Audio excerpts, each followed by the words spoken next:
Richie Allen.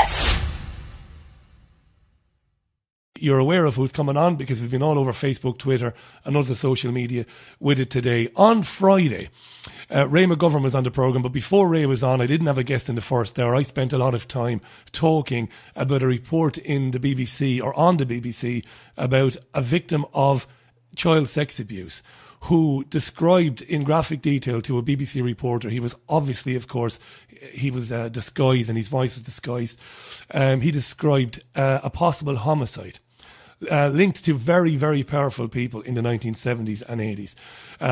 He talked about a paedophile group with senior figures in public life, and this particular victim, 9 years he was abused by this particular group.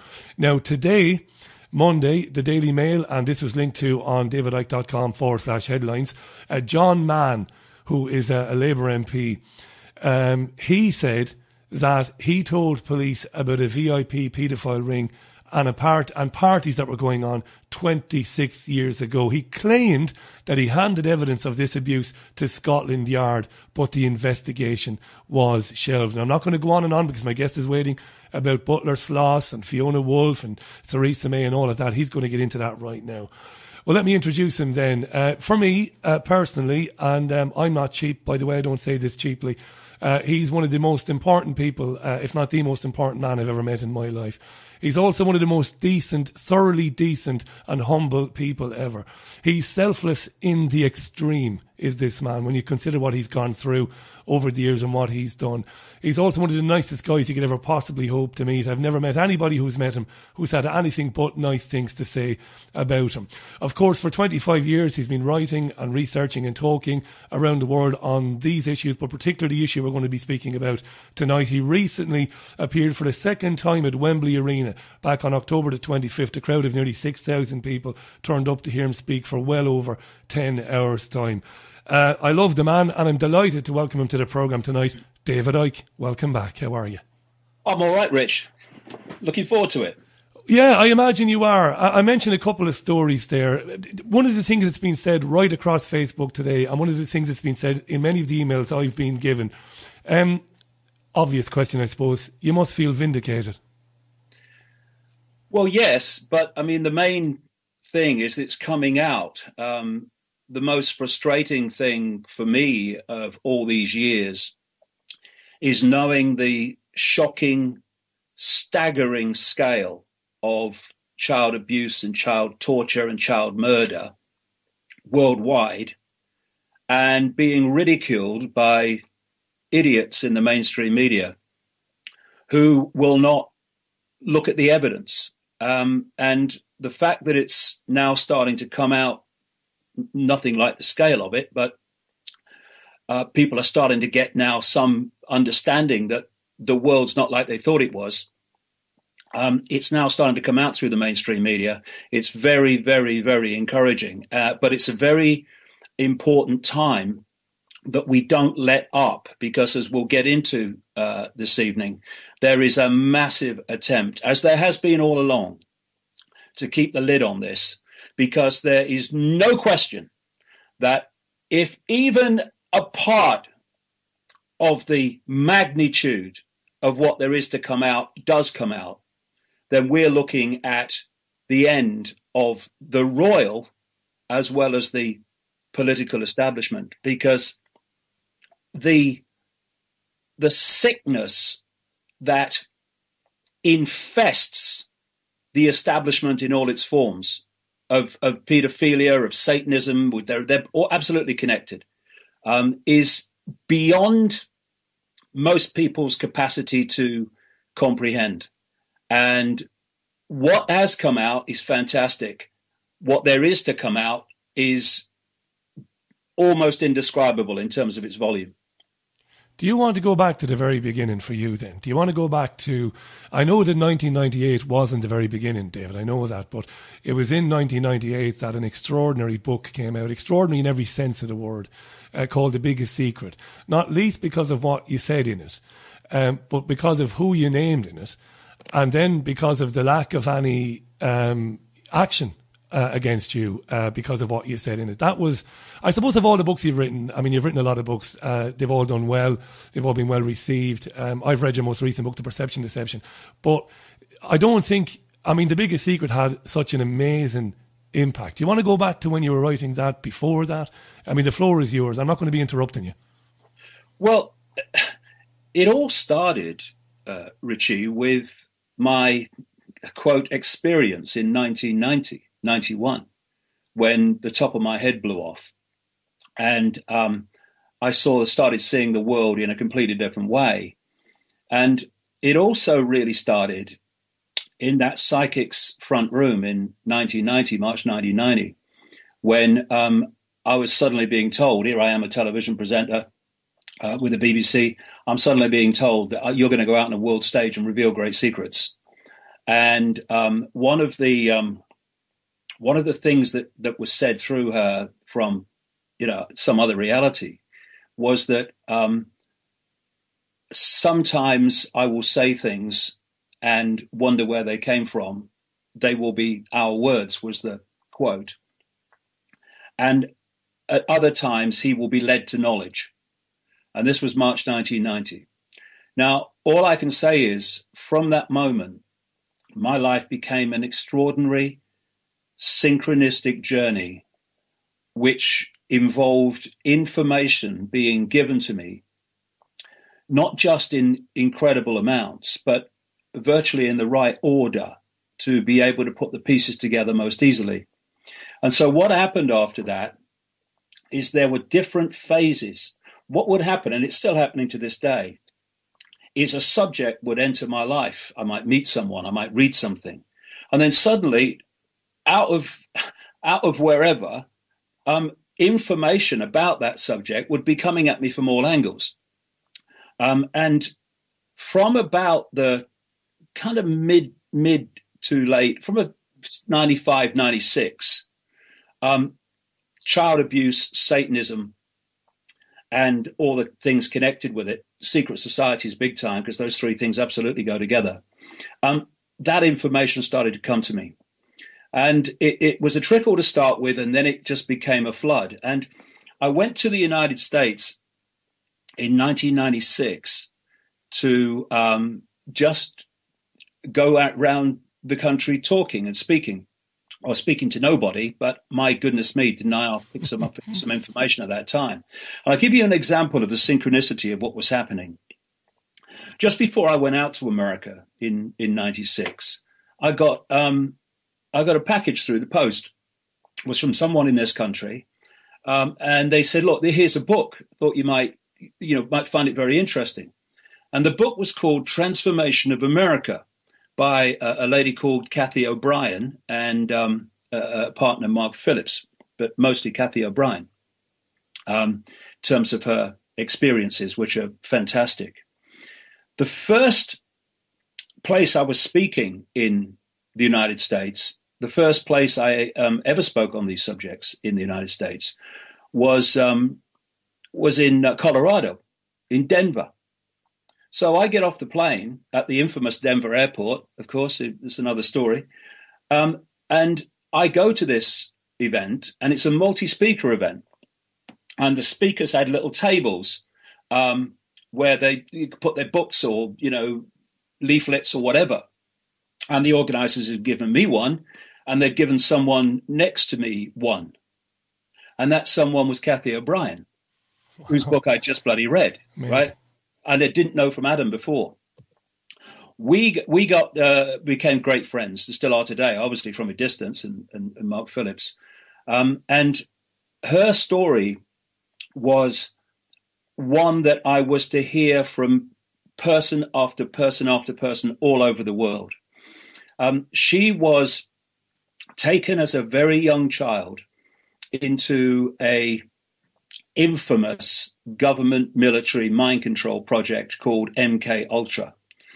And it was called MK Ultra, Mind Control Ultra, because they were using the German spelling of control because of the Nazis that were brought out of Germany at the end of the war through something called Project Paperclip, to set up the mind control operation in the United States, and also set up NASA, actually, if you look at the evidence in my books.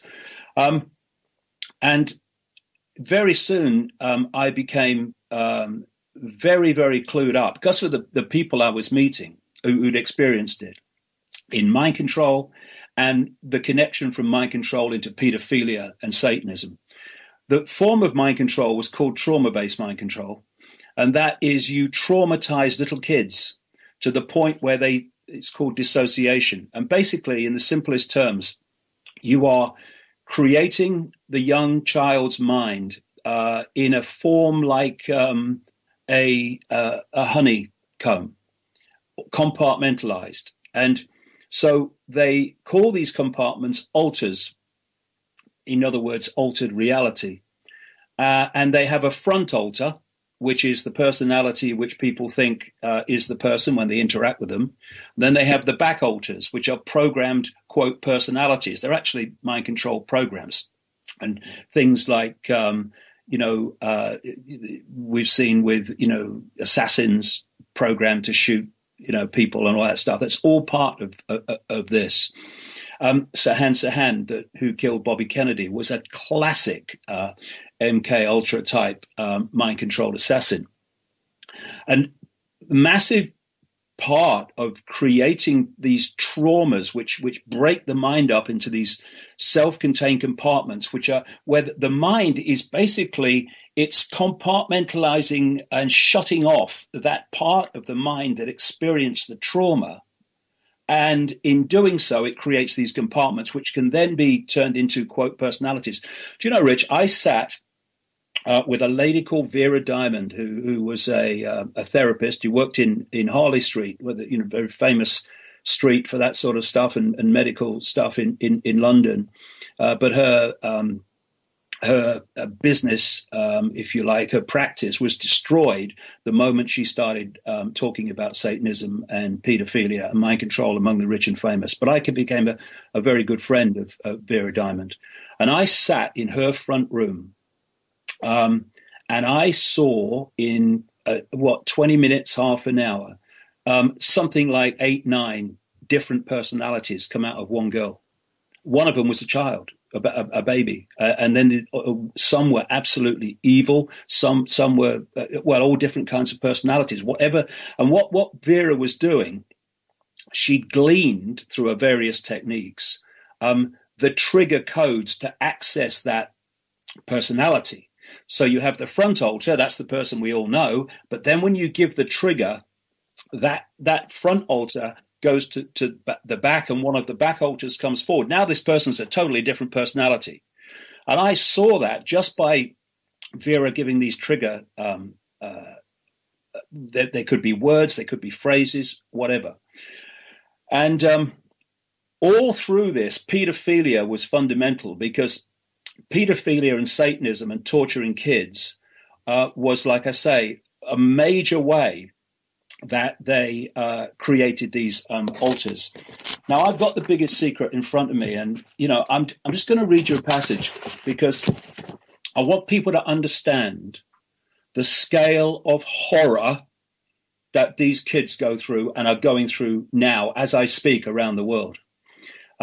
Kathy O'Brien has a daughter called Kelly, who I've met a number of times. Lovely, lovely girl, but my God, what happened to that kid?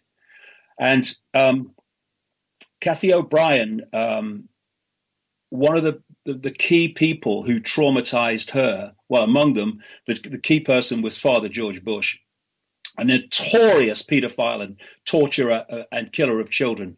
As I've said all over America, and I've said in my books, and there was Dick Cheney. He was brutal to Kathy O'Brien when she was older. Bill Clinton was involved in it. All these people are all connected. And Father George Bush delighted, and probably still delights, in causing maximum trauma to kids. And in this passage, she's describing how Father George Bush was using cattle prongs on Kelly, just a little kid, to create the trauma and the pain. And this is what she says in Transformation of America. And this is what is happening to children in staggering numbers all over the world. She says Kelly became violently physically ill after her induction into George Bush's neighborhood. That's what he called it. And from every sexual encounter she had with him thereafter, she ran 104 to 106 degree temperatures, vomited, and endured immobilizing headaches for an average of 3 days, which is consistent with high voltage trauma. These were the only telltale evidences aside from the scarring burns left on her skin. Kelly forbade me to comfort her, pitifully complaining that her head hurt too bad even to move. And she didn't move for hours on end. Kelly often complained of severe kidney pain, and her rectum usually bled for a day or two after Bush sexually abused her. My own mind control victimization rendered me unable to help to protect her. Seeing my child in such horrible condition drove my own wedge of insanity deeper, perpetuating my total inability to affect her needs until our rescue by Mark Phillips in 1988. Kelly's bleeding rectum was one of the physical indicators of George Bush's paedophile perversions. I have overheard him speak blatantly of his sexual abuse of her on many occasions. He used this and threats to her life to pull my strings and control me. The psychological ramifications of being raped by a paedophile president are mind-shattering enough.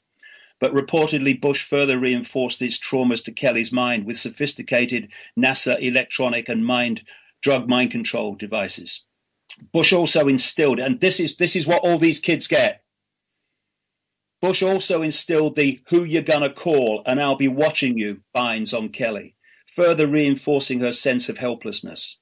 The systematic tortures and traumas I enjoyed of a child now seem trite in comparison to the brutal physical and psychological devastation that George Bush inflicted upon my daughter.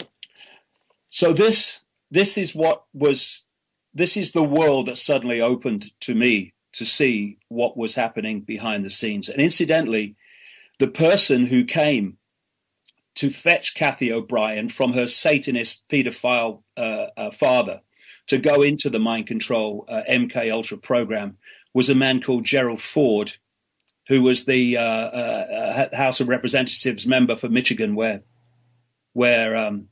Kathy lived. So when you look at the fact that the CIA and the National Security Agency know everything that goes on around these people, not least presidents, so they knew what Bush is. It's well known among the insiders. And what did the CIA do? They named their headquarters after him. Yeah, he was a former director, wasn't he? In Virginia. And of course, what also was coming out in the 90s, and you've had interviews, Rich, about this on the show, was the Lawrence King pedophile ring. Lawrence King was a major Republican who was such a big Republican, he sang the national anthem at the Republican conventions in, I think, 1984 and 1988. And he was exposed by a guy called John W. DeCamp, a state senator in Nebraska, for running a pedophile ring, supplying children to the rich and famous and politicians. And one of the people that some of the kids mentioned coming to Nebraska to take part was Father George Bush. All true. Every word of it. I want to say that because, I don't like interrupting. I'm treating this tonight as a kind of a lecture. Because you've been researching this for 25 years. There will be some of our audience horrified to hear you name the former president of the United States, the former head of the CIA, and name him as a paedophile. But you did in The Biggest Secret in 1998. As David just said there, Lawrence E. King was the most powerful black man in America and was proven to be taking children from Boys Town orphanage, flying them around the country. Not only supplying them for these sadistic, disgusting parties that David has described, but also using children to set people up, set their enemies up, get children in uncompromising positions with their enemies, take photographs and then blackmail them. These are some of the scummiest people on the planet. All of this is absolutely 100% true. I'm just saying that because I know there are going to be people listening on some of the other radio stations we're broadcasting on, and they're going to be saying, Jesus, will he ever interrupt him and criticise what David is saying? The fact is, David said this in 1998. It's published. There's never been a whisper from anybody associated with the Bush family anywhere. Go ahead. So what happened then, Rich, is I was 3 months in America, the kind of maximum I could get out there on a visa. 90 days, is it? That's right, 90 days, yeah. And I met so many people. I actually, before I came home, I was actually talking at mind control conferences where people who were that call themselves survivors of mind control and paedophilia and Satanism were talking and giving their experiences. So I put together an enormous catalogue of information documentation in that period, and I came home. And what had been happening in this country is I was starting to meet people in this synchronistic way I talked about. And a name that kept coming up when I was talking to people who said they'd been abused and they'd been involved in satanic ritual was Ted Heath, Prime Minister of Britain from, was it 1970, 74, the man who took us into the European Union, as it's now called. And what I do, Rich, is people give me information, and I don't just blurt it out and say, this is what's going on. I put it on the back burner, as I call it, and I let it simmer, and I see what else comes. And eventually there comes a point where you've got so much information pointing to the same thing and the same people from so many different sources. You meet that point where you think, I'm confident of going with this now. And so when The Biggest Secret came out, I said that in it that Ted Heath, who was still an MP and didn't die until 7 years after the book came out, that he was a serial paedophile. My good, serial paedophile. Are you having a laugh? Stunning. A child killer, a child torturer. Within days of the book coming out, a journalist of what passes for one rang Ted Heath and read the passage to him. 7 years before he died, he could have stopped me by going to court there and then. Nothing. All he said was that David Icke must be mad, and then and nothing happened. And what's happened, of course, since the Jimmy Savile thing, which we'll get into, is that other people are now naming Ted Heath and his connections to Jimmy Savile, who is a record-breaking paedophile, yes, but as we'll get to, a record-breaking child procurer for the rich and famous as well, which is why he was so close to the royal family and so close to the Thatcher government. And another person I met in that period in North Wales while I was researching this, and I went to North Wales because there was a big scandal emerging of a massive paedophile ring involving so-called care homes and children in North Wales. And the person I met was called Andrea Davison. I met her at her home. Andrea Davison was a British intelligence operative, later became also a mental health advocate. And she, in her line of work, had come across all these victims of paedophilia by the elite, rich and famous. And she actually represented the victims at the so-called inquiry into these care home scandals in North Wales. She will come up as we go along more prominently. I was picking up information from her and others, and it was started. I picked up about Dolphin Square, this block of flats where so many MPs live close to the Houses of Parliament, and all the paedophile parties that were going on. That's in The Biggest Secret, and it's coming out now, of course, in the mainstream media that was going on at Dolphin Square. More and more information is coming out about that. And then I met a lady called Christine Fitzgerald, and this took it on to another level, because Christine Fitzgerald was a friend for 9 years, a close friend of Princess Diana. And what happened? Again, synchronicity. There was this, I hadn't seen him for ages, but he was a guy who operated in kind of alternative circles. And his big thing was networking, we must network, we must get people together. So what he did, how he did it, I don't know. He organised this little meeting of people at the House of Lords. I've only been to the Houses of Parliament twice, and this was the other kind. Actually, the other time I went to the Houses of Parliament was to watch a debate during the Thatcher era, and I just got in at the end of it when they were voting, and I'll never forget it. The Deputy Prime Minister, Willie Whitelaw, deputy to Margaret Thatcher, came in at the top of the chamber, and he was so absolutely paralytically drunk. He staggered across to one side, hit a bench, staggered across to the other side, hit the bench, and then someone had to grab him and help him. He just voted. These are the kind of people that we have running our lives, ladies and gentlemen. It's about time they weren't. Anyway, this event it was just a kind of an hour and a half in a room at the House of Lords. And it didn't really go anywhere, really. But there was one person there, a lady, who said some very interesting things about Princess Diana, who, had not long been killed. And afterwards, of course, being a researcher, I pulled her. How do you know this? And she told me that her friend, Christine Fitzgerald, who was an alternative healer, who operated at that time out of a clinic near Regent's Park in London, was a close friend of Princess Diana. And she thought that Christine Fitzgerald would talk to me. So I said, I want to talk to her.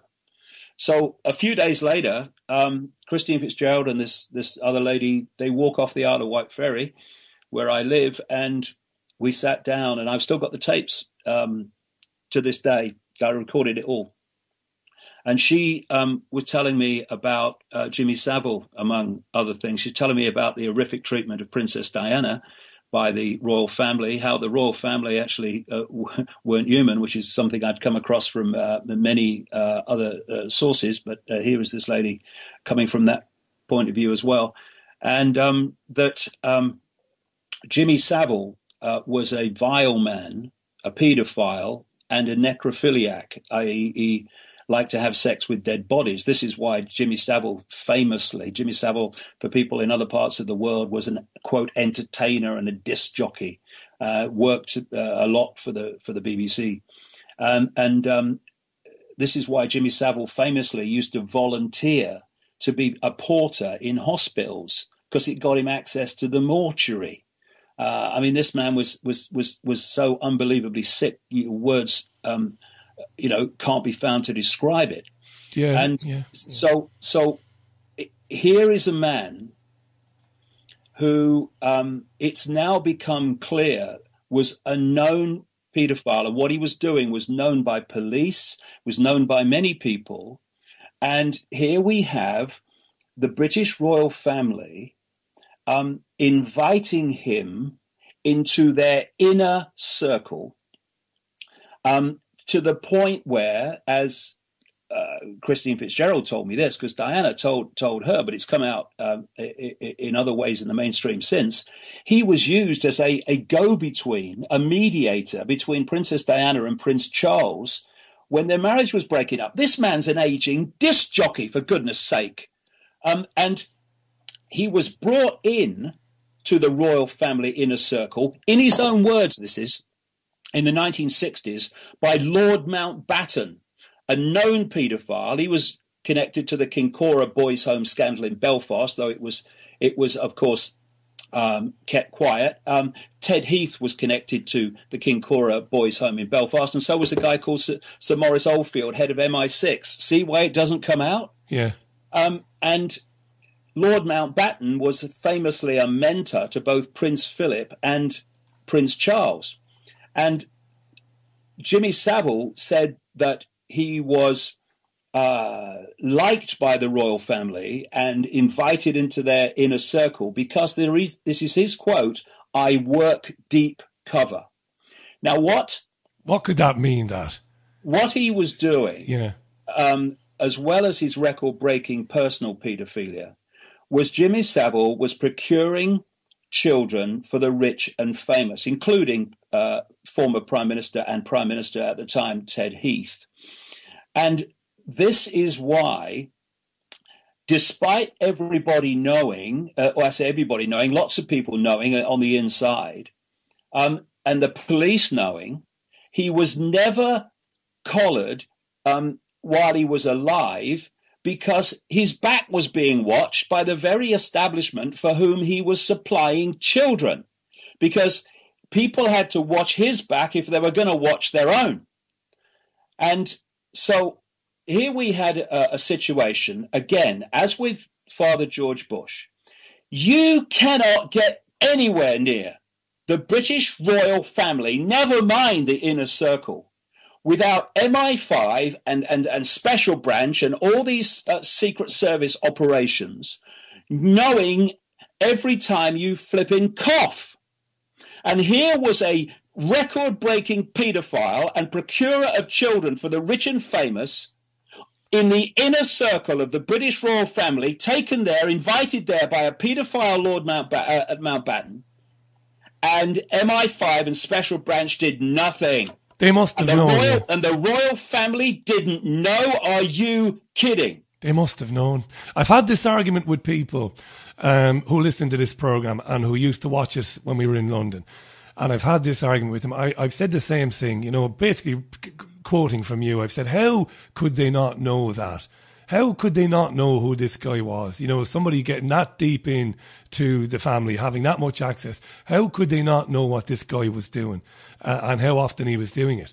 I totally agree. I can't. Look, I'm not stupid. They had to know. Let me give. Can we take a quick break, Cammy? Do you want to take a quick 90-second break? Let's get a break out of the way, right? Okay. Yeah, want to take a quick break, yeah. We're going to go on to midnight, are we? Because there's so much to get through. Yeah, there's so much to get into. We're with David Icke. If you're just joining the programme, David is with us for the 2 hours of the show tonight. We're talking about his investigations of institutional paedophilia. We're talking about The Biggest Secret, a book where David published in 1998 and named names at that time and challenged those names, many of them alive, like George H.W. Bush and others, to prove otherwise or to take him on in court. Of course, it never happened. We'll be back in a couple of minutes after these messages. Stay here. And when we come back, just before David kicks on again, I'm going to mention a couple of comments that came into the programme tonight. Back in a minute.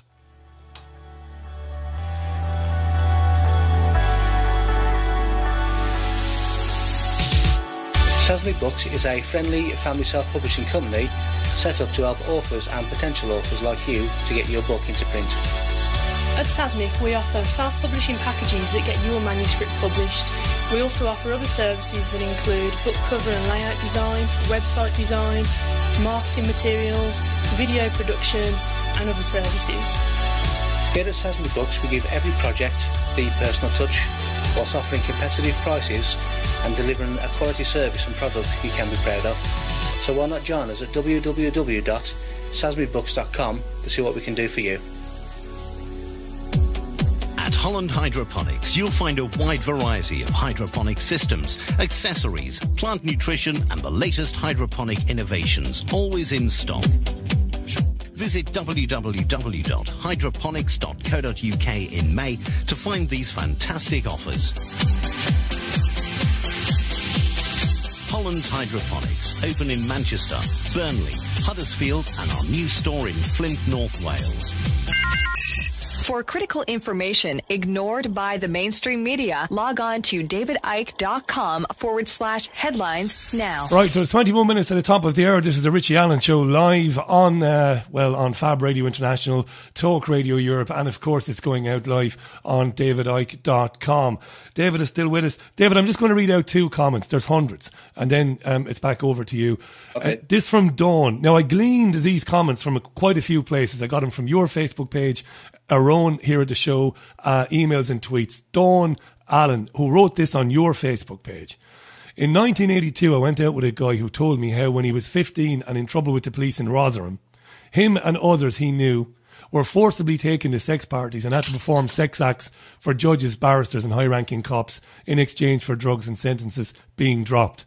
He wasn't gay, but he said he did what he did because he had to. He had no choice. They threatened the boys and their families, saying to them, "We can make people disappear, you know." I've never forgotten these words. They left a lasting impression on me. That was Dawn. This one coming in from Tony. Tony Cole. These animals are in charge and always will be. The British public just seem to take this shit and do nothing. It's time for change, big change. We need to destroy the whole despicable lot of them. There isn't one straight talking person among them in the so-called parliament. They're all pedos and liars. That's not true, Tony. They're not all pedos and liars. And corrupt people who run the system, they all need to be dealt with. But the sheep will do F all, he says. The Dawn Allen comment from 1982, that's powerful, David. That's how it works. You know, you hear these stories again and again and again, not just in this country, I stress, all over the world. And the common themes are incredible. And that's a classic of its kind. And let's just, for people that think the royal family would never do that, well, the royal family is not what you think it is. The royal family is grotesque in every way imaginable. And one of the things that Christine Fitzgerald told me about her close relationship with Diana for 9 years and what happened was the day that she came in a terrible state into Christine Fitzgerald's healing clinic and why, which I'll get to in a second. But what Christine Fitzgerald said Diana told her in 1989 was that the royal family and the establishment, were going to kill her. And Christine told me that there were friendly people in the intelligence operation, including a former member of the elite regiment, the SAS, who used to drop things in for information in and notes in to the clinic, knowing that Diana would come along for treatment and would be able to read them. And they were warning her that her life was in danger. And so when this butler, Paul Burrell, came out years later and produced the letter that Diana had written to him saying in October 1996, which said in the letter to Burrell, I am sitting here at my desk today in October, longing for someone to hug me and encourage me to keep strong and hold my head high. This particular phase of my life is the most dangerous. My husband is planning an accident in my car, brake failure and serious head injury in order to make the path clear for Charles to marry. Now, that was no surprise to me whatsoever. Less than a year later, she died in a car accident. Of course, it wasn't an accident. But this is what was going on in the background. So by the sort of the late 1980s, when the marriage to Charles was all breaking down, Diana started a relationship with a guy called Barry Manicky, her personal detective. But he died in a, quote, motorcycle accident in 1988. And by 1990, well known, of course, in the media, Diana was having a relationship with a guy called Captain James Hewitt. So at this time, while this relationship with Hewitt's going on and these years after the Barry Manicky had died in a motorcycle accident, Christine told me this. Diana came in a terrible state. And I'm going to quote Christine word for word from the tape recording. Diana, was crying hysterically. And I said, what's the matter? You know, it was dog-died stuff, bottom lip out, full sob. She came galloping through the door. I gave her rescue remedy, clutched her, hugged her, calmed her down, and said, now tell me what's going on. I can't believe it. I can't believe it. They killed him, she sobbed. I said, who did they kill? She told me about her affair with the detective, Barry Manicky, and how he was decapitated on a motorbike and how she thought it was a terrible accident. But now she knows the royal family killed him because Prince Charles's senior detective has just told her that if she didn't call it with Hewitt, the same would happen to him. He told her she shouldn't think that she was indispensable either. So Diana had been unaware at the time that the death of Barry Manicky. She didn't know. But she told Christine Fitzgerald that she found out that Manicky was dead while she was being driven with Prince Charles to the airport to fly out to the Cannes Film Festival. He waited until she was about to get out of the car in front of waiting photographers. And then he said, according to Christine Fitzgerald, Diana told her, oh, by the way, I got word from the protection unit yesterday that poor Barry Manicky was killed. Some sort of motorcycle accident. Terrible shame, isn't it? And Diana burst into tears, but Charles said, let's go, darling. Your press awaits you. And years later, in 1998, there was an independent television documentary, Diana, Secrets of the Crash. And James Hewitt said that he too had been warned to stop seeing Diana or the consequences would not be pleasant. Here's a quote from him. The telephone calls were anonymous, but left me in no doubt that they knew what the situation was. They were threatening. They said it was not conducive to my health to continue the relationship. And he said there were warnings from Diana's personal police protection officers, from the royal household, and from a member of the royal family we didn't name. This is Hewitt talking now. This is Hewitt talking. Right. The member of the royal family said, your relationship is known about, it is not supported, we cannot be responsible for your safety and security, and suggest that you curtail it forthwith. And he also said, James Hewitt, or quoted in the London Times, about threats, and his comments supported completely the story that Diana told about Christian Fitzgerald about Barry Manicky. Hewitt said that his clearest warning came when he was told that he would suffer the same fate as Barry Manicky. So any idea, Rich, that this crowd of parasites would not kill people if it suits them. Remember this. When you join the intelligence agencies, the police, the military, the clergy, all of this stuff, you do not say a oath of allegiance to the country and to the people of the country. You say it to the monarch, to the Queen.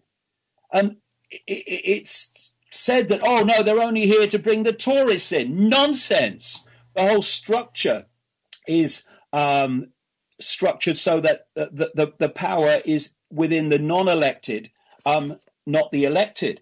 And so when you think that Jimmy Savile, this record-breaking paedophile, was in that inner circle, I mean, what is going on? And you see, when Savile died, he was extremely rich. He owned a £160,000 Rolls Royce. He had 5 other cars, a Bentley, a Mercedes. He had something like 8 homes, left millions in his will on top of that. This is an aging disc jockey who has no conspicuous means of earning a living for decades and decades. But where was his money coming from? Procuring children for the rich and famous.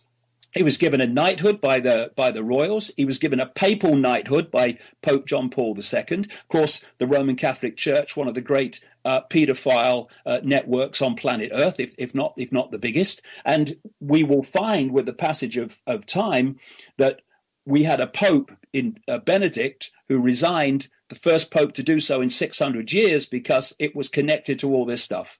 I remember someone sent me a link to a program on American television exposing the fact, I mean, researchers like me knew about it anyway, but exposing it on a public stage, that Pope Benedict was given the job by Pope John Paul II to look after all the paedophile allegations about the Roman Church, and all came out, and how it was suppressed, and how Benedict was all part of the suppression.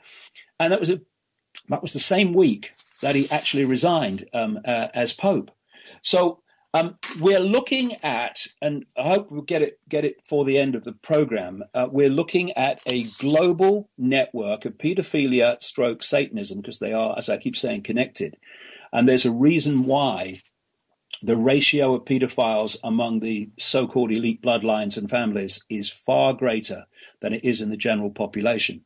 Now, this Savile thing, of course, after he died in 2011, started to open up something else I wrote about in The Biggest Secret, which is this paedophile ring in the Thatcher government. I'll say, first of all, yes, there was a massive paedophile ring in the Thatcher government, which is now beginning to come out even through the mainstream media. But, and I'll go into it in detail, but don't let anyone get kidded that it was in the Thatcher government and the Thatcher government alone. It wasn't. It's still going on today. It's not changed. It's just changed its personnel.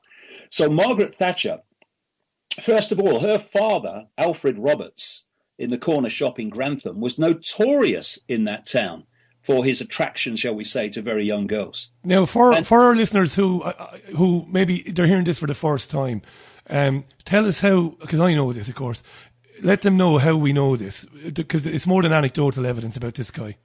Well, it's people in Grantham and girls who worked at the shop, and also there have been some mainstream journalists that have uncovered this. I think there was a very good series of articles in the Independent, I think, about it. But so here we have, at the same time, Jimmy Savile, the curer of children for the rich and famous on a mega scale, was an inner circle member of the royal family. He was a very close friend of Margaret Thatcher through the 80s. From 79 to 1990, Prime Minister of the United Kingdom, and they spent many times together. And Ted Heath was the leader of the Conservative Party, Thatcher's party, up to 1975. Very, very closely connected to Jimmy Savile, and had children on a major scale procured for him by Jimmy Savile. And then in comes Margaret Thatcher to replace Heath as leader of the Conservative Party in 1975. And she strikes up this close relationship with Jimmy Savile. He's an aging disc jockey. I mean, hello? Yeah, he wasn't Mr. Personality, was he? I mean, he wasn't in real life. However, I don't care what people think of him on television. This was not a nice guy. So why this guy would, why you'd be rushing to befriend this guy is, like you said, it's staggering, the access this guy had. And when you then look at the Thatcher administration, you can start to see why there is this massive panic on to keep the lid on this. First of all, from 1975, when she became leader of the Conservative Party, to the time she left as Prime Minister in 1990, one of her closest inner circle aides was a man called Peter Morrison, MP for Chester, which is just a tiny few miles from North Wales, where that big scandal went on, and he was part of it. He was one of the people that was abusing children in the North Wales children's homes. Peter Morrison was a well-known paedophile by those people around him. That cabinet would have known Peter Morrison was a paedophile. The other Svengali figure, fixer, spinner, and Conservative Party treasurer, getting all the money for the elections. Again, the entire Thatcher years from 75 to 1990 was Lord Alistair McAlpine, who, of course, was the centre of a paedophile allegation scandal in, was it 2012? Well, I name Lord Alistair McAlpine for paedophilia in The Biggest Secret. And that came out in 1997, 98. And he did nothing. He was exposed by Scallywag magazine on a major scale. I mean, the headline was Lord McAlpine in the paedophile ring. I mean, that's right. Punches. And if people go to my website, they go to my headlines page and go down the right-hand column, you'll find a link to that Scallywag, those Scallywag magazine articles, where you'll see what they said. McAlpine did not sue. And so he is at the side of Margaret Thatcher, and on the other, throughout the Thatcher years, and on the other side of Thatcher is Peter Morrison, who is a well-known paedophile. And one of the things that came out about Alistair McAlpine is he also had a collection of photographs or paintings, rather, by a guy called Graham Ovenden. And these were photographs of prepubescent girls in naked and erotic poses. And Ovenden was actually jailed for paedophilia in 2013. Also in the cabinet of, or in the government of Margaret Thatcher was Keith Joseph. He's been named by victims as a person who abused them at paedophile parties. And a guy called Rhodes Boyson, a minister, the same thing. Now, who else, Rich, was in that Thatcher government, at the centre of it in many ways, certainly in a major position as Home Secretary? Leon Britton. Yeah. Now, Leon Britton is now at the centre of allegations of a cover-up of a dossier of political and VIP paedophiles given to him when he was Home Secretary in the 1980s by Geoffrey Dickens MP, who was a big campaigner against paedophiles. And Leon Britton must have known that Peter Morrison was a paedophile, because where was he if they didn't? Why didn't he make that public? Why didn't he have Peter Morrison prosecuted? Here you have Peter Morrison. He was known about by the newspapers. Newspapers were trying to name him, but they pulled back because he threatened to sue them. Yeah.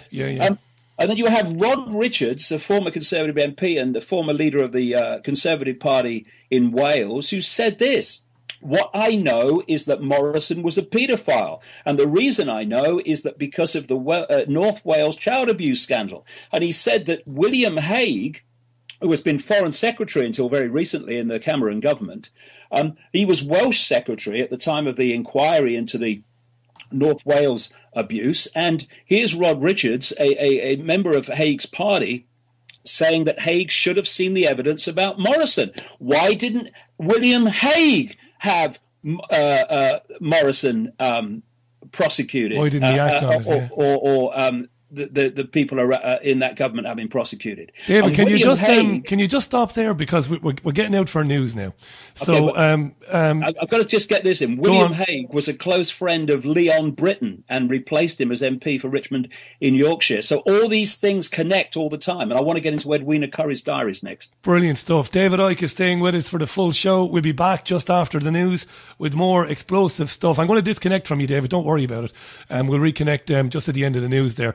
David will be back with us for the second hour. Explosive stuff. All of this documented, by the way. I want to say a very quick special thank you to the company who streams us here, Amicus in Manchester, because they've facilitated more listeners coming online to listen to this tonight. We normally get between 20 and 30,000 listeners live a night on a certain amount of streams that we can pay for. To their eternal credit, this company, they've given us some more space, because the interest in this is absolutely phenomenal. We've been talking with David Icke. We're going to do so again for the next hour, talking about his book, The Biggest Secret, 25 years of talking about things that he was initially laughed at for, then he was ridiculed, then he was ignored as he was saying these things, which are now unfolding in the national press in this country. And I said on Friday night, and I meant it, the BBC don't get any credit for bringing on these victims of these horrible crimes now. They're only doing it because they know they can't keep the lid on it any longer, and they want to look like they're at the forefront of the revelations. But of course they've not, because they're only saying now what David was saying for the best part of a quarter of a century. Welcome back, mate. Sorry to disconnect from you there. I did a stupid thing. I had you on the same channel as the news, like the idiot that I am. That's why I kind of dumped you out there. My apologies. No problem, mate. It's, when we're talking just now about McAlpine and the way that he was in the middle of that scandal in 2012. Well, I sat in this very chair shaking my head in that period, because just for people around the world who maybe don't know about it, he was, well, I was going to say he was named as a paedophile, but he wasn't. There was an interview on the BBC which didn't name him, and then there was an interview on independent television which didn't name him. And somehow McAlpine got paid out hundreds of thousands of pounds from both parties in a libel settlement. He also was threatening to sue people on Twitter who hadn't named him. He sued the wife of the Speaker of the House of Commons, who hadn't actually said he was a paedophile. And when it all came out in 2012, given what I'd written in The Biggest Secret back in the late 90s, I put on my website, he's a paedophile. This is what's in The Biggest Secret. I'm naming him amid all this stuff. What did I get? Nothing.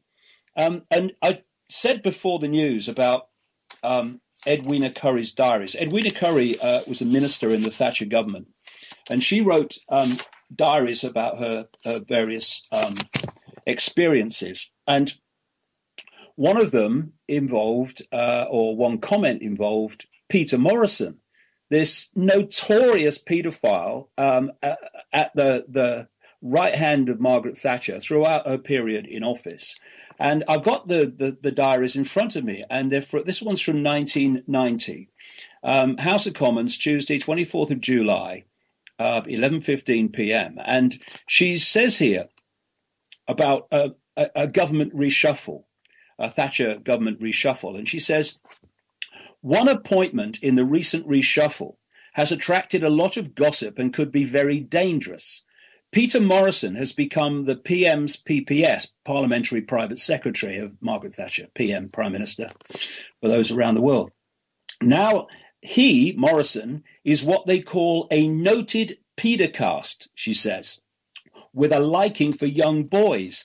He admitted as much to Norman Tebbit, who was chairman of the Conservative Party, very close associate of Margaret Thatcher. Morrison admitted as much to Norman Tebbit when he became deputy chairman of the party. But Morrison added, however, I'm very discreet. And Curry says, and he must be.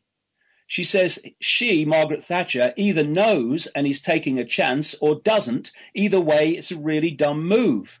And she says Theresa Gorman, another MP, told me this evening in a taxi coming back from a drinks party at the BBC that she inherited Morrison's agent, who claimed to have been offered money to keep quiet about his activities. Curry says, it scares me, as all the press know, and as we get closer to the election, someone is going to make trouble very close to her indeed. So a couple of things there.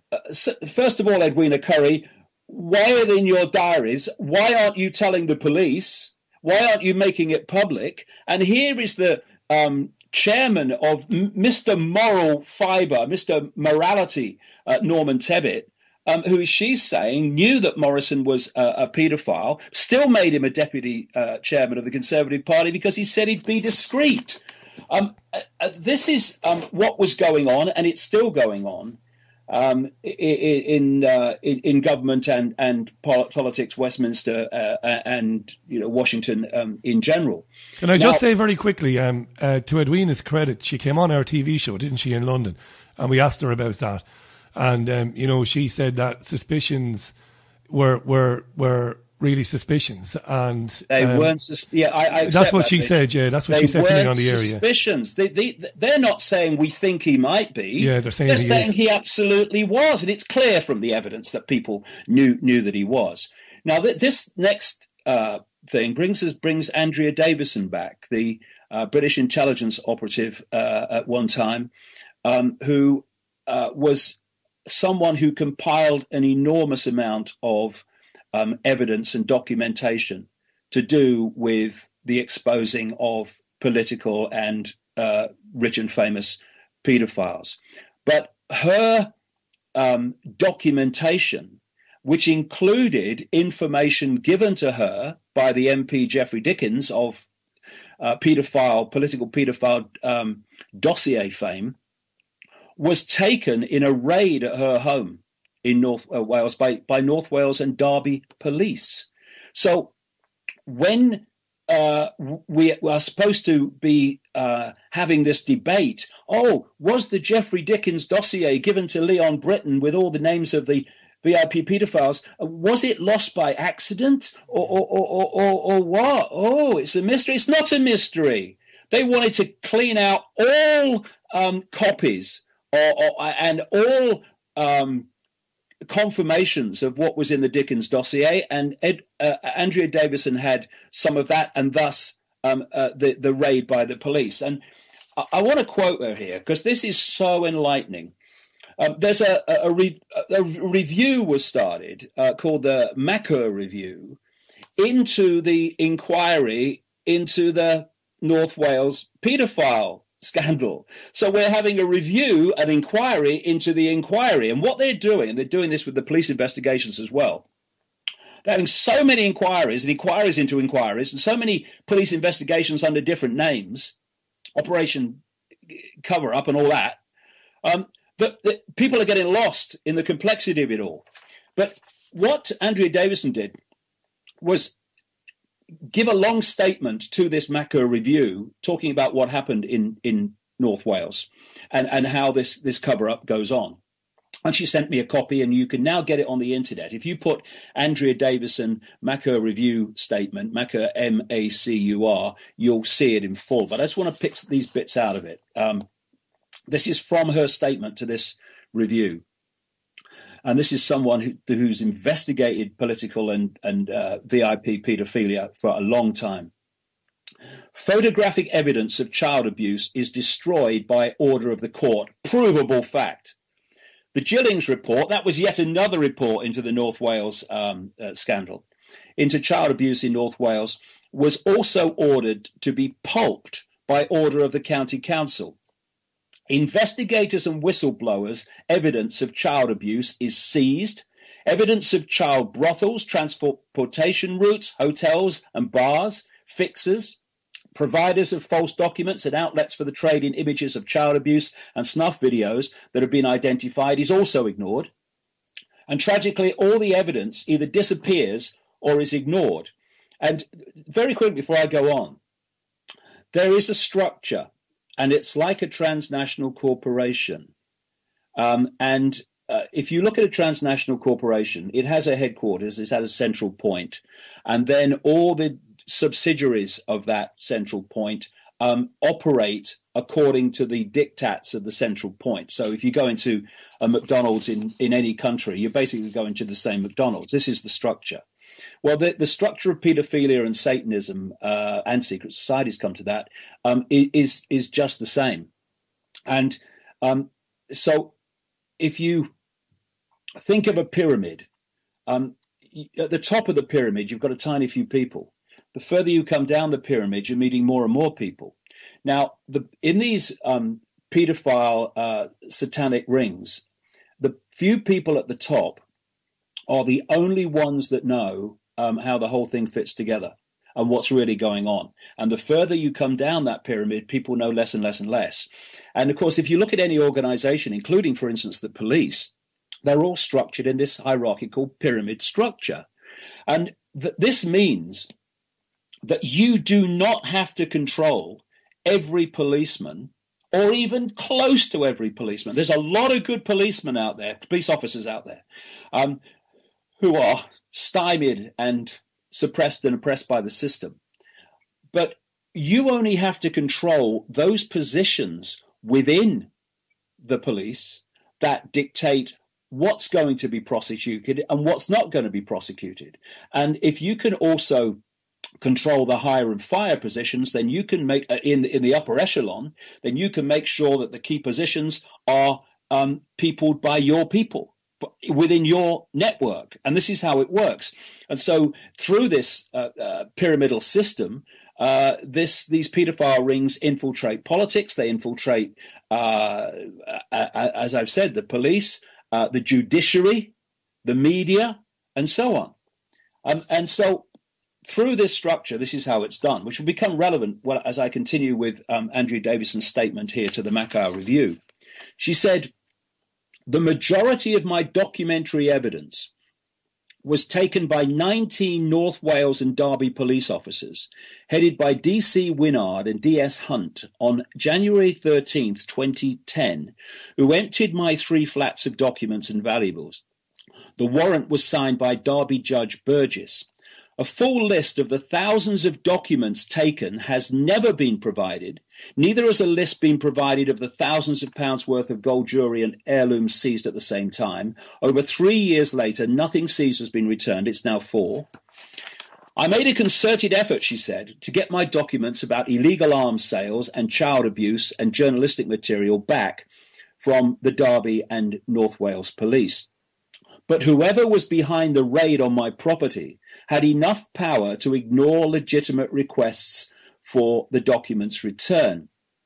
Clearly, DC Wynnard and DS Hunt were not acting on their own, as sanction would be required to look at, let alone seize, steal, and keep documents and computers from a prominent intelligence agent and her tenant, who also had top clearance, secret clearance. On the 17th of March and April 2010, Lord Hoyle of Warrington wrote to the Chief Constable of Derby, Mike Creedon, later to be Chief Constable of and later the Chief Constable of North Wales, Mark Polin, asking them to return the seized documents taken in those raids on Andrea Davison and the property taken from her and her tenant. And he asked them to return all the documents. Now, wait for this. This is how desperate they are to keep this quiet. And this is how they operate to make sure it does stay quiet. This is what Andrea says that happened after this Lord Hoyle said, give her her documents back. The result was that the Derby police obtained a restraint order on her from Judge Burgess, the guy who gave the warrant to take the documents, on April the 7th, 2010, which put a veneer, she says, of legitimacy over the police holding all my property and all my documents, including excluded documents, and prevented anyone asking for their return. Now, it gets worse. To prevent me challenging the restraint order of the court, the court made it a contempt of court for me to pay for legal advice or assistance. That's incredible. I applied for legal aid, but this was refused. This tactic has resulted in not one document or item of property being returned over 3 years. Now, of course, we know, because it's now documented, how the intelligence agencies and the police stopped the truth about the paedophile MP Cyril Smith coming out, which it is now come out. But this is what is going on. And there was another aide to Margaret Thatcher who was named by Scallywag magazine, and his name was Derek Lord. And he's still around. And interestingly, at the time that the McAlpine scandal broke in 2012, 2 paragraphs were removed from Derek Lord's Wikipedia entry.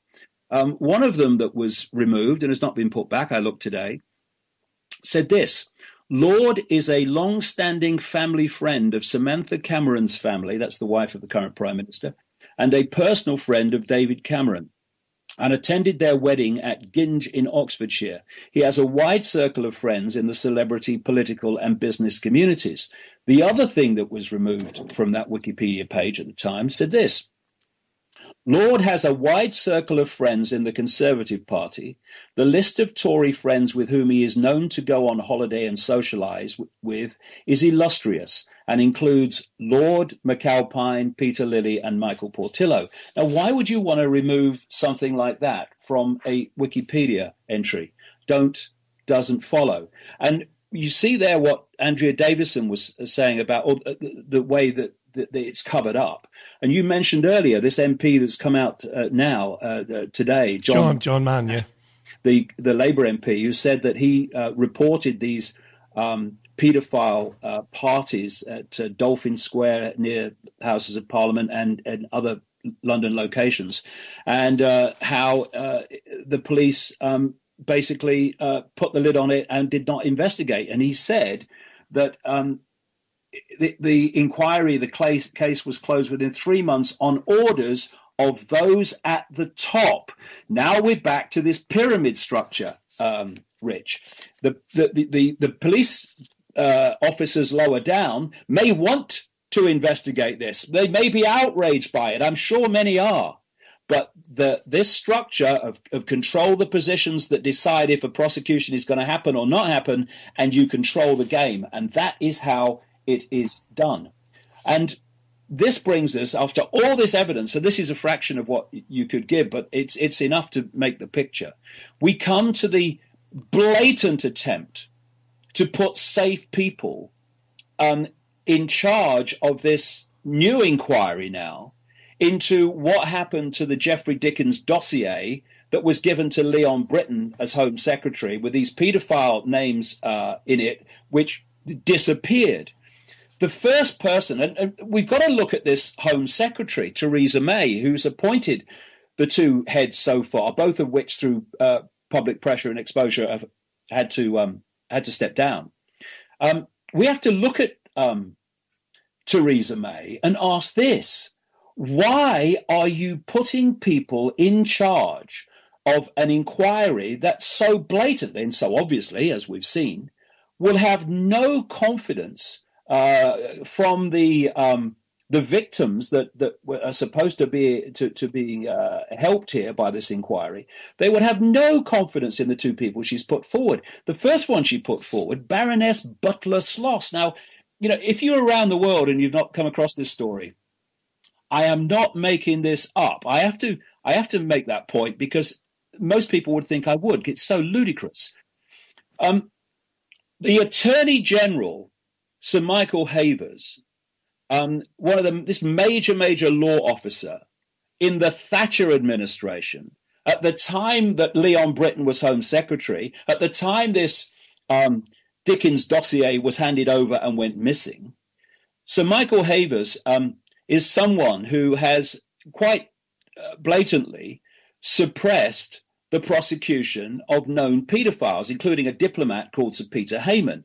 And in recent times, Sir Michael Havers has been named as one of these people at these paedophile parties. Now, Baroness Butler-Sloss, who was appointed by the Home Secretary Theresa May to oversee the investigation into what happened in that period that Sir Michael Havers was Attorney General and Leon Brittan, Butler-Sloss is Michael Havers' sister. Yeah, this is it, yeah.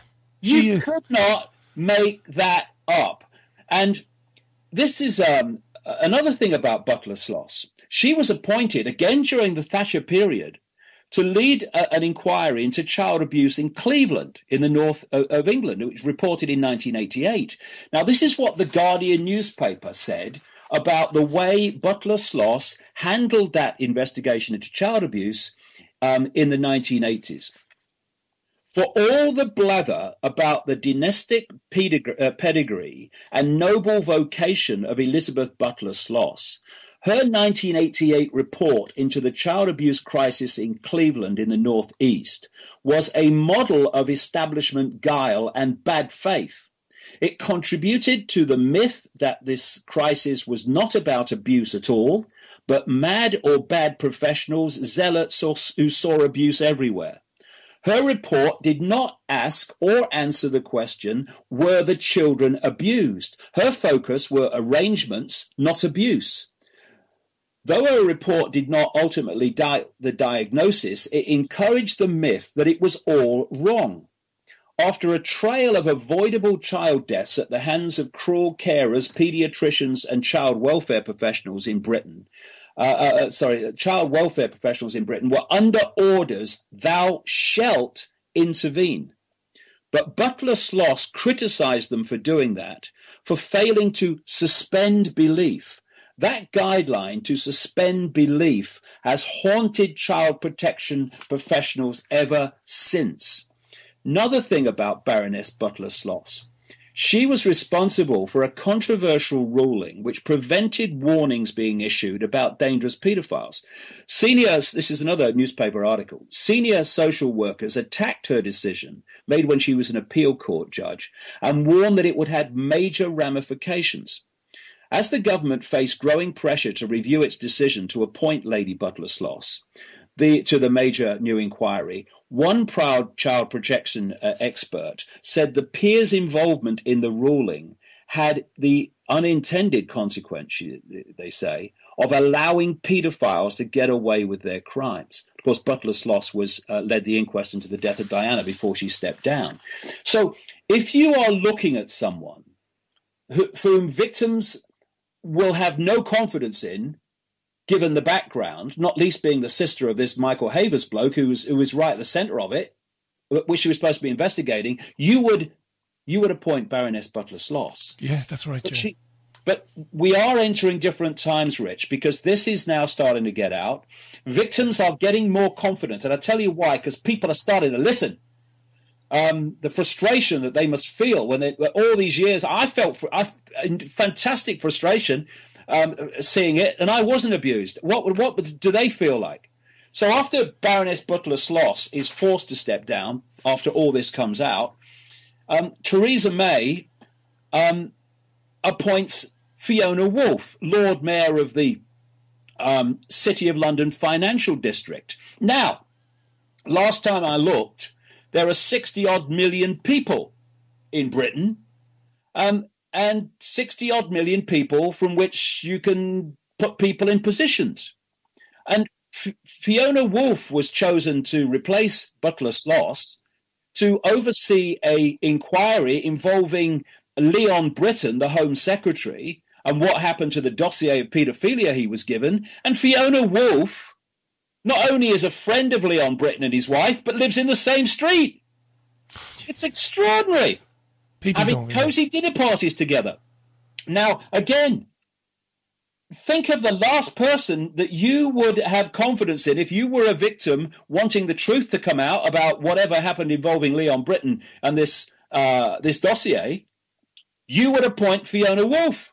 So what is happening here is Theresa May came out after Fiona Woolf had to step down when all this stuff came out, and the victims said, we're not having any confidence. Well, of course they're not. Theresa May came out, the Home Secretary, and said, it's proving very difficult to find someone who is acceptable. No, there are 60 million plus people in this country, and there are people out there that the victims would have lots of confidence in. Why it's proving difficult to find someone to run this inquiry, it's proving difficult to find someone who will keep the lid on it while having the public confidence that they're not keeping the lid on it. That's the bloody person they're looking for. And we've got to watch this like a hawk again and make sure someone else is not put on us. They even had the cheek, David, they even had the cheek to say we might have to go outside the country. Can I just then, because I'm going to get murdered now. I've been in commercial radio for the best part of 16 years off and on. I have never seen the overwhelming amount of correspondence come into a live show as I have here. Verifiably, Twitter, email and Facebook, we're talking hundreds and hundreds of mail. I was going to read out a quick few, and then I'll shut up and let you back in then again. But I've got to read out some of these. Maureen, I don't know if anyone remembers, but around the time of the Iraq War, a lot of info came out from America on this type of stuff, and then it went awfully quiet. I wonder why.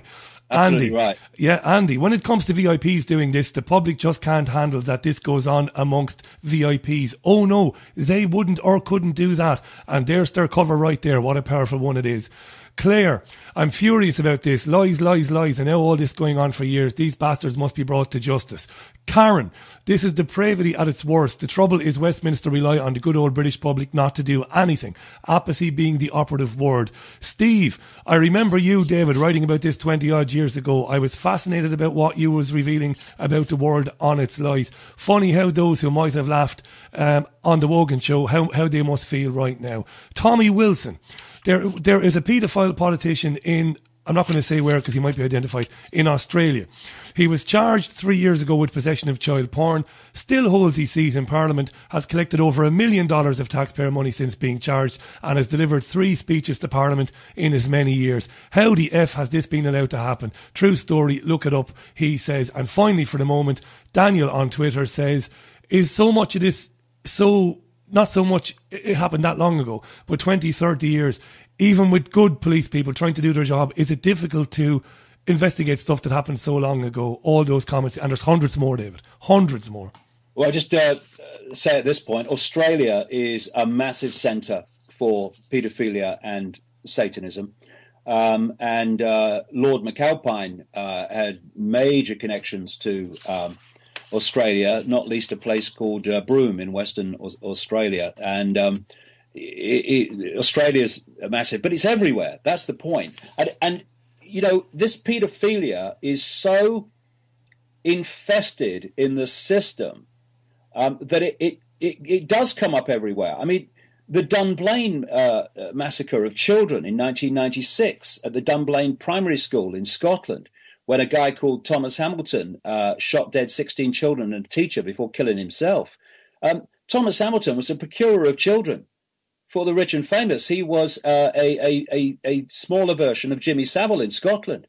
And, you know, the head or former Grand Master of Scottish Freemasonry, a guy called Lord Burton, he actually came out and said in a major national newspaper that the inquiry into Dunblane, which was headed by a Scottish judge called Lord Cullen, who also led a 5-judge tribunal which heard an appeal in the conviction of the Lockerbie bomber, alleged Lockerbie bomber, and decided that he was guilty. And he never was.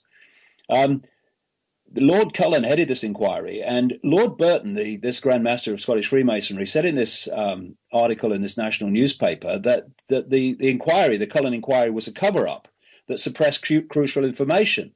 And he linked Cullen to what he called a super Mason group based at Edinburgh University called the Speculative Society. And Burton said that he had been bullied and threatened by other members of the House of Lords when he tried to raise concerns about the Dunblane cover-up. There's no escaping the fact, he said, there's something sinister about the whole affair. And one of the things that Cullen did is that he ordered that significant documents relating to the case should be locked away from public view for 100 years. 100 years, yeah. He said this was to protect the victims and the families. It wasn't. It was actually to protect the establishment. And this is what you find all the time. And so we mustn't let this momentum go. We really mustn't let this momentum go, because the victims of this over the years must have just got to the point where it's nothing's ever going to happen. The establishment is always going to protect itself.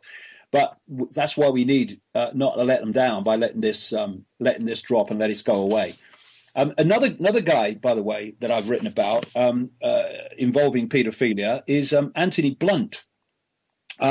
He was, a lot of people won't know this, he was the third cousin of Elizabeth Bowes-Lyon, the famous Queen Mother, who was seriously into some very dark stuff. The Queen Mother died at, she's 102.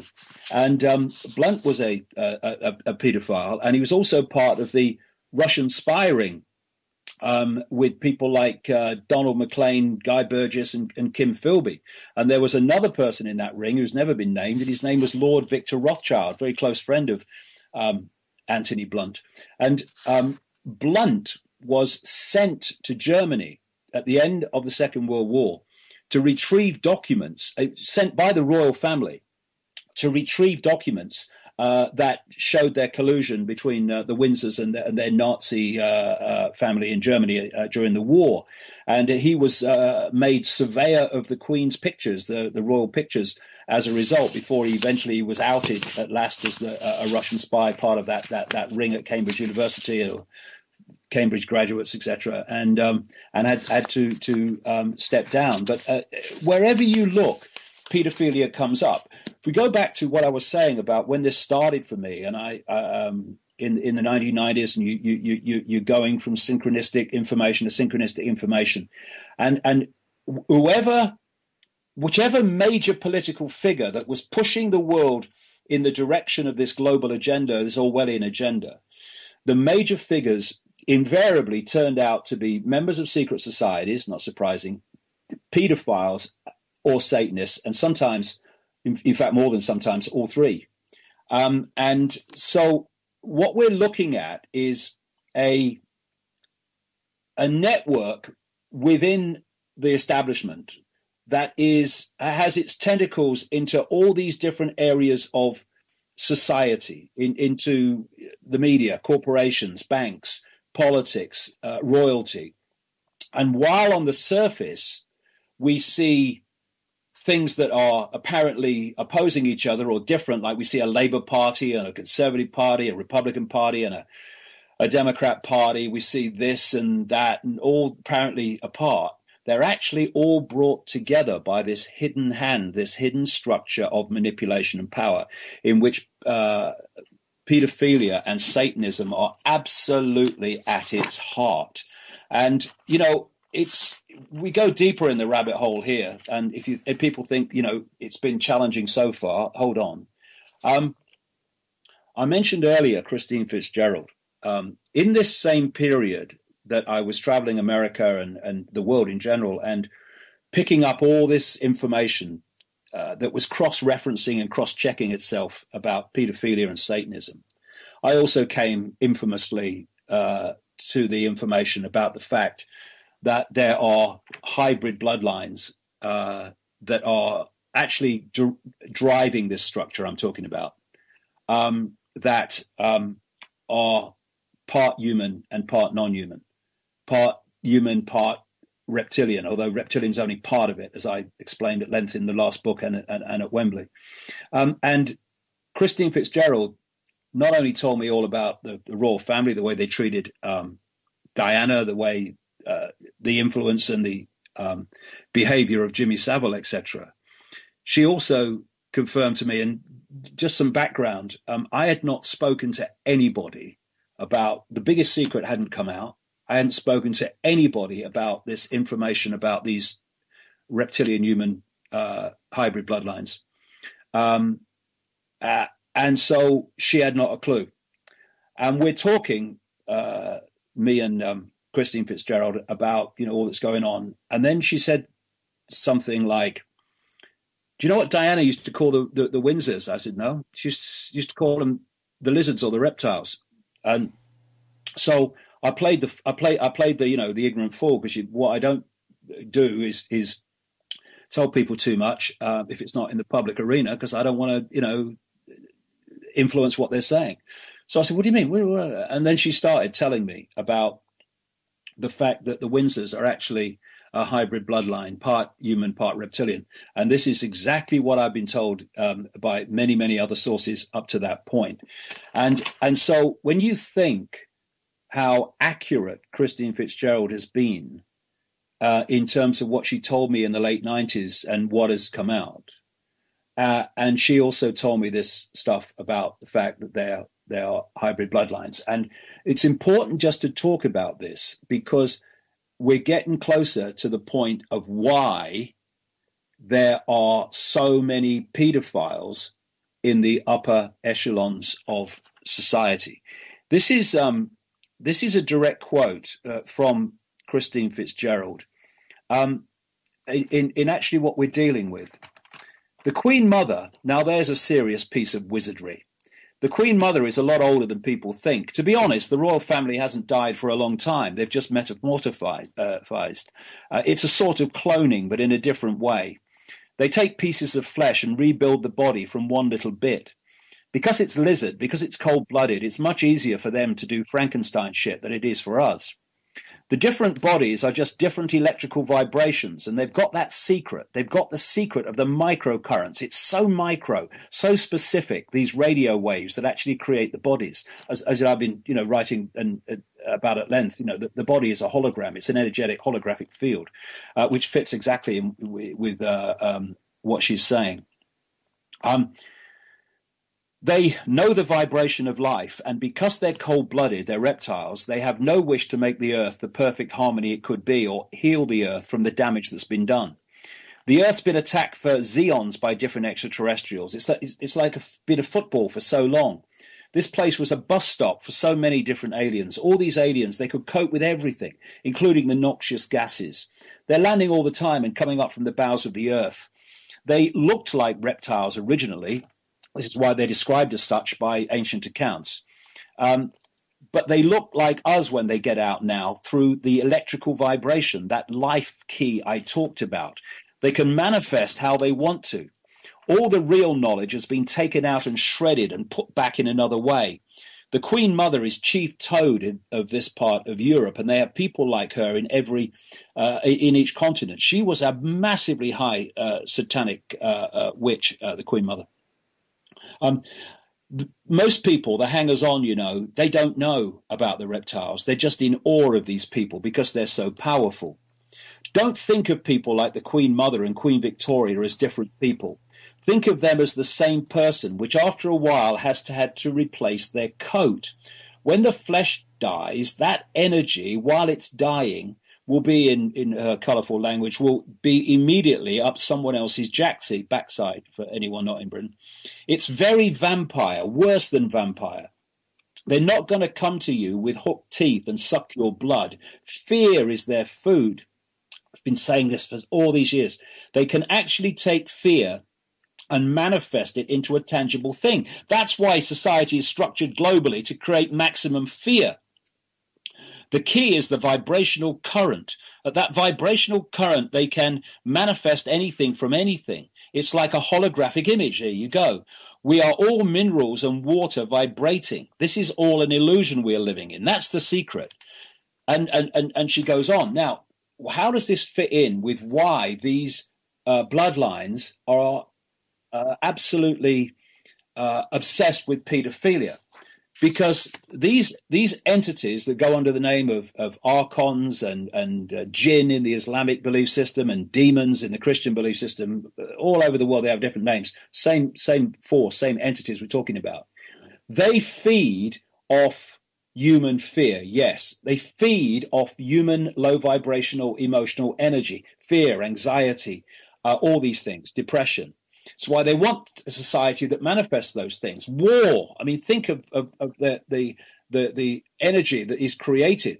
Because they are operating on a very low vibrational frequency, they can only absorb energy on a very low vibrational frequency. Hence, fear is a low vibrational frequency. It's a low wavelength. And the energy they want to absorb more than anything else, it's a nectar to them, is the energy of children before puberty. We see puberty as a hormonal change. That's only happening in the holographic level, what we call the physical level. That hormonal change is actually a manifestation triggered by an energetic change at the deeper energetic levels. They want that energy before that energetic change takes place. And this has been talked about by people like shaman around the world through vast amounts of time. Here's a quote from a Central American shaman, quoted in the Carlos Castaneda books. Sorcerers, in this context, people that can see energy beyond what normally people can see with their eyes. Sorcerers see infant human beings as strange luminous balls of energy, covered from the top to the bottom with a glowing coat, something like a coat of plastic adjusted tightly around the cocoon of energy. This glowing coat of awareness is what the predators, these entities I'm talking about, consume. And when a human reached adulthood, all that is left of that fringe awareness is a narrow fringe that goes from the ground to the top of the toes.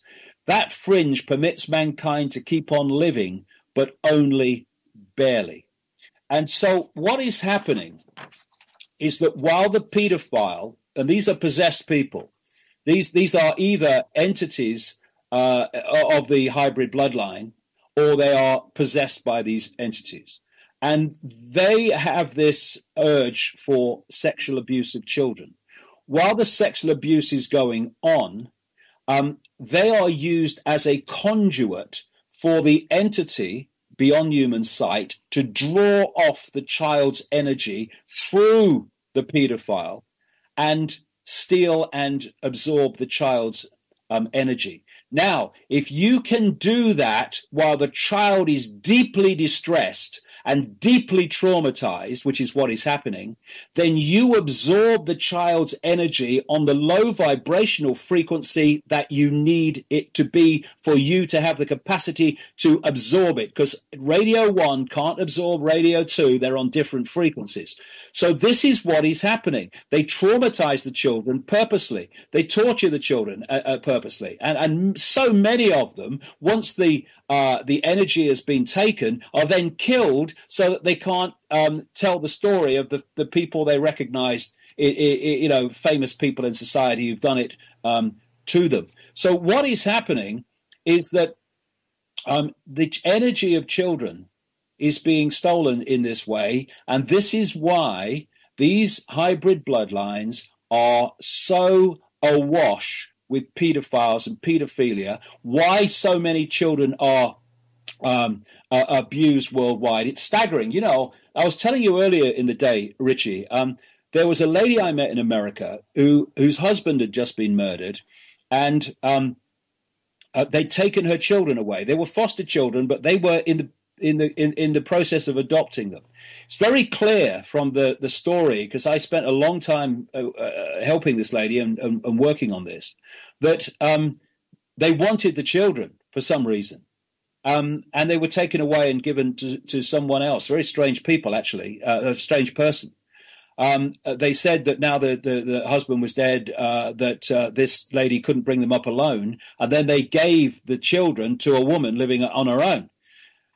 Anyway, where I'm going with this is that as part of this investigation, I rang the federal government agency in Washington to ask how many children went missing every year in America. Great question, yeah. They told me they didn't keep the figures, They could tell me how many cars went missing, apparently, but they couldn't tell me how many children went missing. They said I would have to ring every state because they only kept the records at a state level. But certainly then, that's what they told me. I must have got to 9 or 10 states, Rich, including California, before I stopped, because the figure was absolutely friggin' fantastic by then. Tens of thousands. I remember you telling me. Hundreds of thousands. Hundreds of thousands. I remember you telling me. And it's like, what? And that doesn't mean they all go missing, never to be found. Some of them are found. They're here, there, or wherever. Vast numbers of them are not found. And this is the public perception which needs to change. And I completely understand why this perception is held by people. They judge the number of children that go missing by the number of missing children stories on the mainstream news, in the mainstream media. So Madeleine McCann is a big story, yeah. But Madeleine McCann is the tip of the tip of the tip of the tip of the tip, and I could go on for hours, of the iceberg. But the vast majority of these kids that go missing are never appearing in the mainstream media. Overwhelming. Only a few ever do, the high-profile cases. They go missing and they're never seen again. Vast numbers. And I talked to Credo Mutwa, the shaman, the Zulu shaman in South Africa. Same happening there. Children just disappear. It's unbelievable the number of children that go missing every year in this world. And it's all connected to what I've just described. And when you look, because everything connects to everything else, when you look at the way the laws are changing, the way the behavior of social services, not just in this country, but in America, elsewhere, is changing, so that they're now taking more and more and more children from loving parents, and the state is taking control of them. When they're now introducing laws in Britain about emotional abuse, which is not defined. So actually, grounding someone, a kid, for doing something that's not acceptable can easily be called emotional abuse in this context. Yeah. These laws are all being brought in for one simple reason alone: to give more and more reasons for the state to take away children from loving parents. And I tell you this, people, if you don't think this is your problem and you've got kids, well, I should have another think, because I would hate the knock to come on your door when it's too late. 10,000 a year. We've got to stand together here and stand up for these families that are having their children taken away from loving parents. And the reason we have secret courts where the media is not allowed to report these cases is not to protect the child, it's to protect the system from stealing children. And there are some journalists like Christopher Booker in the Telegraph in this country who've done some fantastic work exposing this against tremendous pressure of the courts dictating what he can and cannot say, or they'll prosecute him. This is what's going on in the world while we're watching fricking X Factor. This is what's going on in the world while we're watching all these diversions and celebrities and all these bloody reality shows. This is what is going on. This is what is happening to our children. And anyone's got respect for children, including their own children, off the arse, let's get started. And let's get this information circulating big time. Take this interview, for instance. Send it everywhere. Let's get people aware that the world is not like they thought it was. Because I would rather they found out while we still have time to change it, and don't find out when the knock comes on their door and it's too late. I just want to say a couple of things. There's been a number of people who've emailed and said that they used to think the dark energies and the archons, they used to think that was very fantastic. But they've come to believe that you're definitely more than onto something when you talk about that. A lot of people have said that. In the interest of balance, William in Spain said that he thinks that at this point, this is where it loses a bit of credibility. That's William in Spain. But a lot of people, I used to think... Can I just say something, Richard? You can. Go ahead. Right. one of the greatest forms of suppression is the suppression of people's perception of the possible. If you can squeeze their perception of the possible, then you can operate outside that perception of the possible, and you can do all the things that I'm saying, all the things happening that I'm saying, but people will dismiss it because it's outside the bounds of their programmed sense of the possible. When I first came out and said all this paedophilia was going on and involved the Thatcher government, it involved all these people, all those years ago, people laughed and said, that's ridiculous. This is where, mate, you lose your credibility. Now it's coming out. And it's not the fact that this stuff with the archons and what have you and all this stuff I'm talking about is not happening. It's the fact that so many people are so programmed from cradle to grave with a minute sense of the possible that they cannot perceive it's possible. There's a big lesson here. Just because you can't perceive it does not mean it's not happening. You're living proof. We are learning that lesson so big time now as this lid comes off. You're living proof of it. I mean, I talk to people all the time we met so many youngsters in London. I say youngsters, 20-somethings, late teenagers who said, I'm really into what's happening. I've read some of your books. I've looked at the films. It's making sense to me. I've done my own research. I would have said it. I think the first time we ever spoke on the radio, I think I kind of semi-rudely said, look, I don't want to get into all that other stuff. Let's talk about the money and the bank and all that sort of thing. And you, being you, politely said, yeah, okay, let's get into all of that. Of course, I'm in a very different place now, and I'm happy to be there in terms of I totally and utterly understand it and believe that that's exactly what's happening. It's staggering to me that people can't see it now. And I love one of the emails that just came in. I've just lost it off my screen now. And again, it was somebody saying, I believe what David is saying because of the scale of it. You can't just get that many people around the world who are just into interfering with kids just because they're getting off on sexual kicks. Exactly. It just can't be. And that person is right. Yeah.